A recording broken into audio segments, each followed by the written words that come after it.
News when you want it with Bloomberg News Now. I'm Amy Morris. There's your closing bell for this Friday on Wall Street as Wall Street closes a chaotic and historic week. Wall Street rebounded just in time for the weekend, and we bring you the closing numbers each day here at Bloomberg.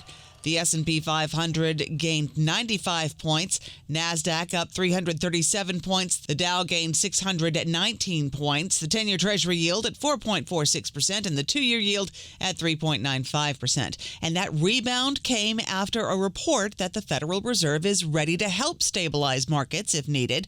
Boston Fed President Susan Collins telling the Financial Times that the Federal Reserve would, quote, absolutely be prepared to help stabilize financial markets if conditions become disorderly. J.P. Morgan Chase CEO Jamie Dimon expects a kerfuffle in the Treasury market that would prompt a Federal Reserve intervention. He attributes the expected turmoil to, quote, all the rules and regulations.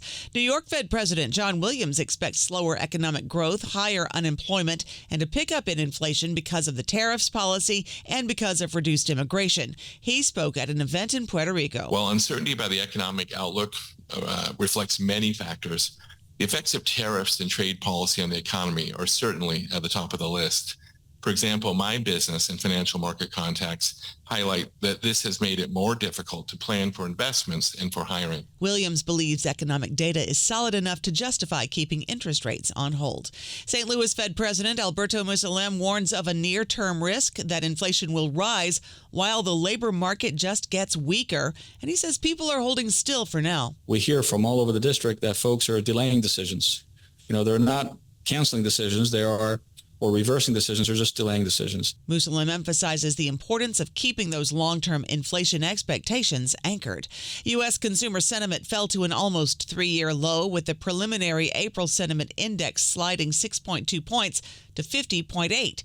Joanne Shu is director of the University of Michigan Consumer Sentiment Survey. Since the election, sentiment has gone down, and the outlook for not just inflation, but for labor markets, for personal incomes, for business conditions have all gone down. So we have two competing risks here. We have the risk of escalating inflation, but consumers are also likely to pull back given they're so pessimistic about their own incomes and labor markets. Consumers' inflation expectations soared to multi-decade highs, with expectations of 4.4% annual price increases over the next 5 to 10 years and a 6.7% increase in the coming year.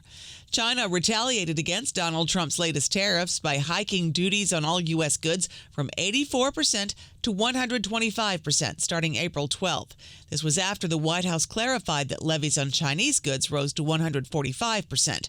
White House Press Secretary Caroline Leavitt says if China continues, the U.S. will, quote, punch back harder. If China continues to retaliate, it's not good for China. But BlackRock CEO Larry Fink says he was surprised by the breadth of those tariffs on many countries, including key U.S. trading partners. I was traveling in Europe last week when the sweeping U.S. tariff announcements went beyond anything I could have imagined in my 49 years in finance. On a call with analysts, Fink said that this is not Wall Street versus Main Street, as the Treasury Secretary described it, because the market downturn impacts millions of everyday Americans' retirement savings.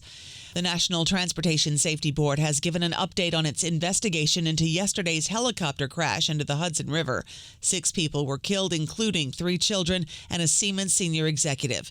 NTSB Chair Jennifer Homendy says everything is on the table and they're not ruling anything out. We do not have a preliminary cause. That takes time. They're looking at the pilot, the maintenance on the helicopter, even if there were birds in the area. She says sightseeing tours have been a concern for years. That investigation is ongoing.